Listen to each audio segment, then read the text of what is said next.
माँ सिर्फ देना जानती हैं। मम्मी, आपका ये कुकिंग वाला शौक हमें बहुत महंगा पड़ रहा है।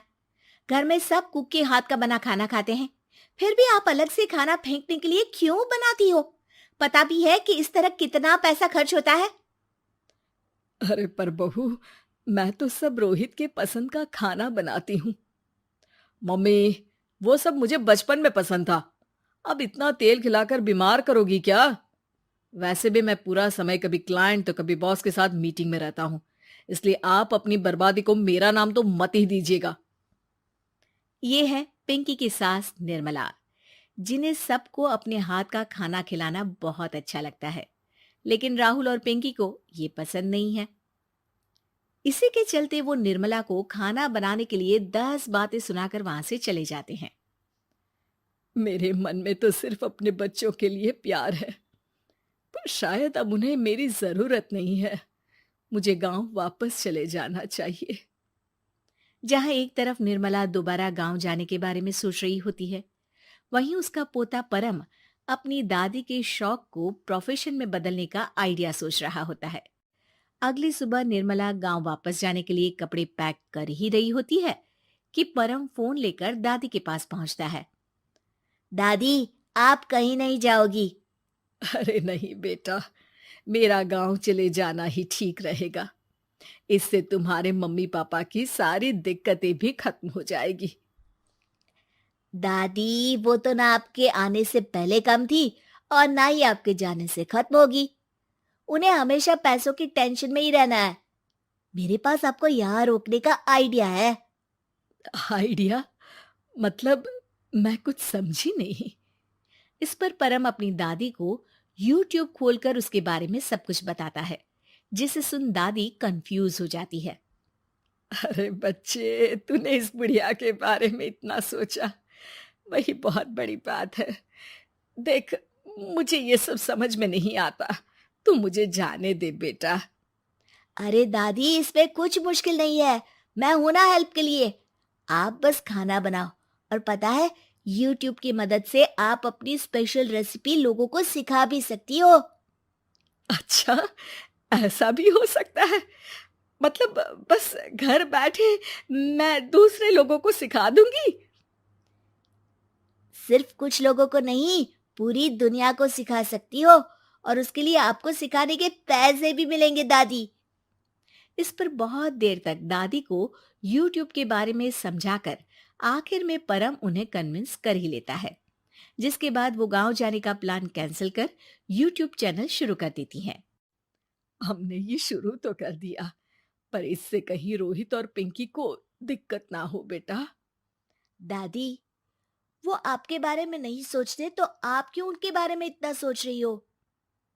इसके बाद दादी पोता मिलकर खाने की वीडियो और साथ ही उनके ट्यूटोरियल की वीडियो बनाकर उन्हें यूट्यूब चैनल पर अपलोड करने लगते हैं।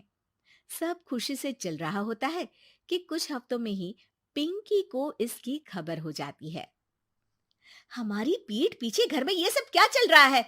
अरे मम्मी, आपको तो अपना टाइम पास करना है, पर उसमें मेरे बेटे का फ्यूचर क्यों खराब कर रही हो? पढ़ाई के टाइम आपके साथ किचन में लगा रहेगा तो फेल ही हो जाएगा ना। वैसे इस YouTube वाले के शौक के लिए आप जो फैंसी डिशेस बना रही हो, उसके पैसे कहाँ से आ रहे हैं? मम्मी, आपको हमेशा पैसों की चिंता ही क्यों लगी रहती है? और रही बात मेरी पढ़ाई की, तो आपसे ज्यादा दादी को उसकी चिंता है। इसीलिए मेरी पढ़ाई के बाद ही वो ये काम करती है। परम, अपनी मम्मी से बात करने का ये कौन सा तरीका है? और मम्मी ने पैसों के बारे में कुछ गलत तो नहीं पूछा? जब घर में हम दोनों कमाते हैं, तो ये पूछने का अधिकार तो है कि पैसे कहाँ इस्तेमाल हो रहा है। मम्मी का ये जानना जरूरी बनता है। पापा, आप अपनी मम्मी से कैसे बात करते हो, ये तो मैं देख ही रहा हूँ। तो आपके मुंह से ये बातें तो अच्छी नहीं लगती। और रही बात पैसों की, तो आप दोनों हर समय मुझसे दूर रहने की कंपेंसेशन में जो पॉकेट मनी देते हो ना, हम उसी से ये सब कर रहे हैं। इस पर परम अपनी दादी को लेकर वहां से चला जाता है, जिसके बाद पिंकी और रोहित यूट्यूब चैनल बंद करवाने की बहुत कोशिश करते हैं, लेकिन परम ऐसा होने नहीं देता। इसी तरह महीने बीत जाते हैं, पर चैनल का कुछ खास ग्रोथ ना देखकर निर्मला निराश हो जाती है। हम इतनी मेहनत करते हैं, फिर भी आज तक मैं तेरा 1 रुपया भी वापस नहीं कर पाई। अब तो रोहित ने तुझे पैसे देने भी बंद कर दिए और तेरी सारी सेविंग्स भी खत्म होने को आई है। बेटा, मुझे लगता है कि हमें ये सब बंद कर देना चाहिए।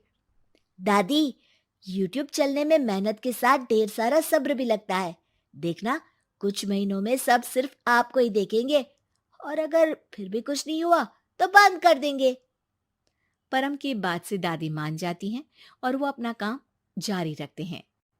अगले ही महीने पूरी दुनिया में लॉकडाउन लग जाता है, जिसमें सब घर में तो बंद हो जाते हैं, लेकिन साथ ही पिंकी की जॉब चली जाती है और रोहित के ऑफिस में भी ज्यादा अच्छे हाल नहीं होते। लेकिन वहीं लॉकडाउन के असर में निर्मला के सब्सक्राइबर्स और व्यूज बढ़ने लगते हैं।